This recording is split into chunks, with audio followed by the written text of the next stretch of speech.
తెలంగాణ తొలి ముఖ్యమంత్రి కేసీఆర్ గారు ఇచ్చిన పిలుపు మేరకు రాష్ట్రంలో ఎక్కడెక్కడైతే ఈ రోజు కాంగ్రెస్ పార్టీ యొక్క నిర్లక్ష్య విధానాల వల్ల కాంగ్రెస్ పార్టీ యొక్క పట్టింపు లేనితనం వల్ల ఇవాళ వ్యవసాయదారులకు రైతులకు పట్టదారులు కావచ్చు లేదా కౌలు రైతులు కావచ్చు వాళ్ళు పడుతున్న ఇబ్బందులు గమనించి ఇప్పటికే 15-20 లక్షల ఎకరాల్లో ఎక్కడెక్కడైతే పంటలు ఎండిపోయినాయో ఆ రైతుల్లో భరోసా నింపడానికి ధైర్యాన్ని ఇవ్వడానికి అదేవిధంగా వారికి మేము ఉన్నామని చెప్పడానికే ఈరోజు క్షేత్రస్థాయిలో మా పార్టీ నాయకులు అన్ని నియోజకవర్గాల్లో కూడా రైతుల దగ్గర పోతూ ఉన్నారు, పర్యటనలు చేస్తూ ఉన్నారు. అందరినీ కూడా కలిసి వారిలో ఒక భరోసా నింపే ప్రయత్నం చేస్తున్నారు. రైతులు అడగలేదు, మిమ్మల్ని ఎవరు కూడా నిజానికి డిమాండ్ చేయలేదు. మేమే డిసెంబర్ 9 నాడు అధికారంలోకి వస్తున్నాం. ఇప్పటిదాకా లోన్లు తీసుకొని వాళ్ళు కూడా తీసుకోండి, నేను వెంటనే 2 లక్షల రూపాయల రుణమాఫీ చేస్తా అని చెప్పింది రేవంత్ రెడ్డి.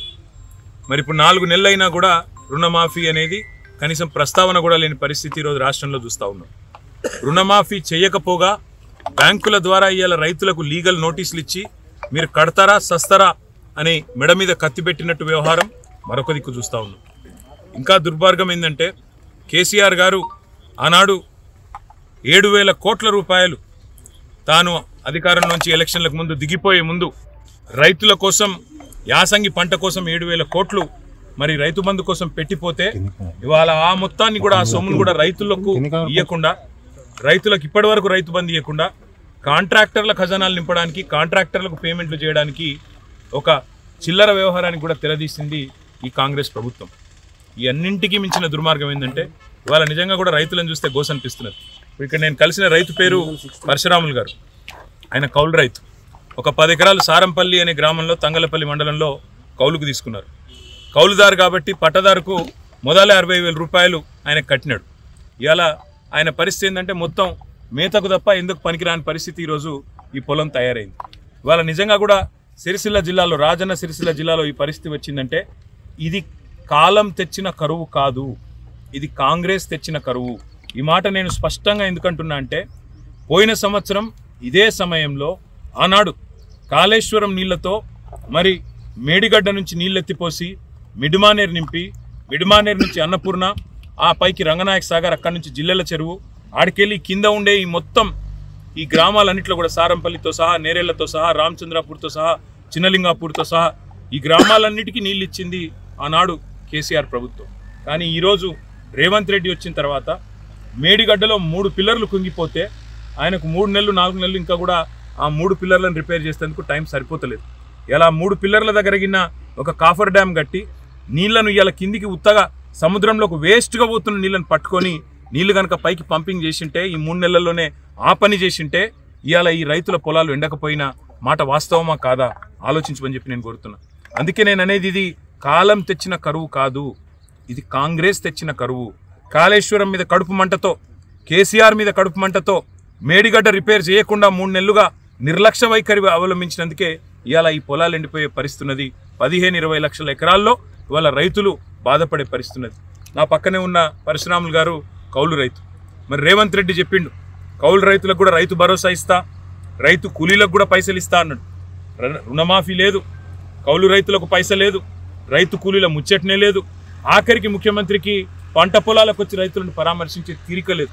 ఇప్పటి వరకు గత 4 నెలలుగా చేసింది ఏంటంటే 14-15 సార్లు ఎక్కే విమానం దిగే విమానం అన్నట్టు ఢిల్లీకి జాతరలు చేసుడు యాత్రలు చేసుడు తప్ప ఇంతవరకు రైతు పొలాల దిక్కు చూసిన పాపాన కూడా ఈ ముఖ్యమంత్రి కానీ ఆయన మంత్రులు కానీ పోలేదు. అందుకే రాష్ట్ర ప్రభుత్వాన్ని మేము డిమాండ్ చేస్తూ ఉన్నాం. మొదలు మీరు 2 లక్షల రుణమాఫీ డిసెంబర్ 9 నాడు చేస్తామని ఏ మాట అయితే ఇచ్చిండ్రో ఆ పని వెంటనే చేయండి. దానికి మీకు ఏ కోడు అడ్డం రాదు. అవసరమైతే ఎన్నికల కమిషన్కు ప్రత్యేకంగా లేఖ రాయండి. ఇది మా ఎన్నికల హామీ, వెంటనే నెరవేర్చాలనుకుంటున్నాం. మేము ఈ వెంటనే చేసి రైతుల్లో భరోసా నింపాలనుకుంటున్నాం. ఇప్పటికే దాదాపు 200 మంది రైతులు ఆత్మహత్యలు చేసుకున్నారు. కాబట్టి ఈ విషయంలో ప్రభుత్వం వెంటనే స్పందించాలనేది మొదటి డిమాండ్. రెండవది, ఖచ్చితంగా ఈ ప్రభుత్వం చేయవలసింది మీరిచ్చిన మాట ప్రకారం రైతు భరోసా ఏదైతే 15,000 రూపాయలని మీరు చెప్పినరో, కేసీఆర్ 10,000 ఇస్తుండు, నేను 15,000 ఇస్తా అన్నావు.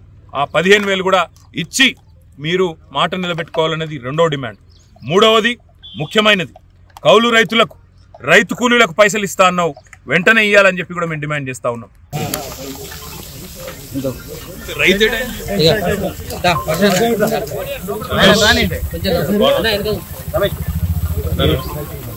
మీదేనా ఇది? బాబాయ్ మొత్తం పోయినా ఎన్ని ఎకరాలు వేసినావు? 10 కౌలు తీసుకున్నావు. ఎంత ఇచ్చినావు ఆయన?